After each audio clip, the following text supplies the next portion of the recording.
महाराज जी, हम ये जानना चाहेंगे कि संसार की सच्चाई क्या है, आत्मा क्या है, उसका परमात्मा से संबंध क्या है। प्लीज़ इस पे रोशनी दीजिए। नारायण आप सभी को। हमारे आदि गुरु शंकराचार्य ने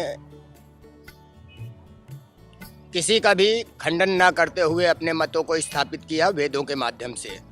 और हम सनातनियों के लिए वेद ही भगवान है, यानी जो वेद की आज्ञा है वही हमारे लिए स्पष्ट रूप से भगवान की आज्ञा होती है। और हमारे वेद में कहा गया है, अर्ध श्लोकेन प्रवक्ष्यामि यदि उक्तम ग्रंथ कोटि भी ब्रह्म सत्यम जगद मिथ्या जीवो ब्रह्मैव न परा तेन वेद्यम साक्षादमिति वेदांत डिंडिमा।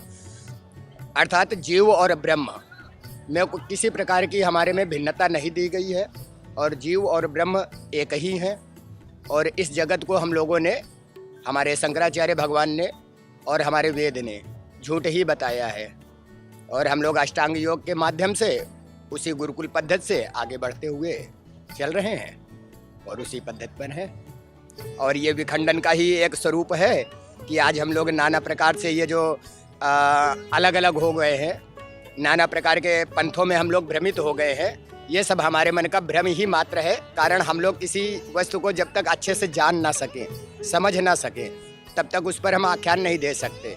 यानी एक सत्य को नाना प्रकार से झूठा साबित किया जा सकता है, लेकिन कुछ समय के लिए अपने निश्चित समय पर जो सत्य है वो सत्य है। सत्य तो सत्य ही है। और कुछ जानना चाहेंगे? धन्यवाद।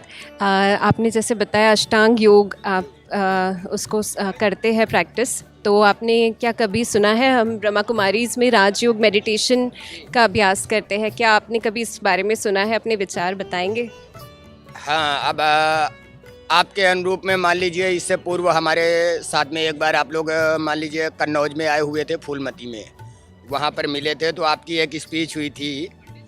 तो उसमें आपने एक मत दिया था कि शिव और शंकर को आपने जैसे अलग अलग कर दिया था।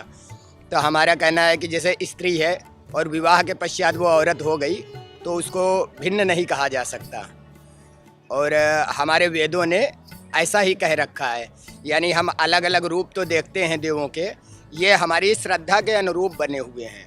वास्तविक तो परब्रह्म एक ही है ना, इसमें कुछ विचार ही नहीं है और किसी प्रकार का भ्रम ही नहीं है।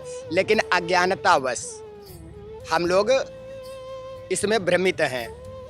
तो हमारी विखंडता का एक प्रधान कारण तो यही है।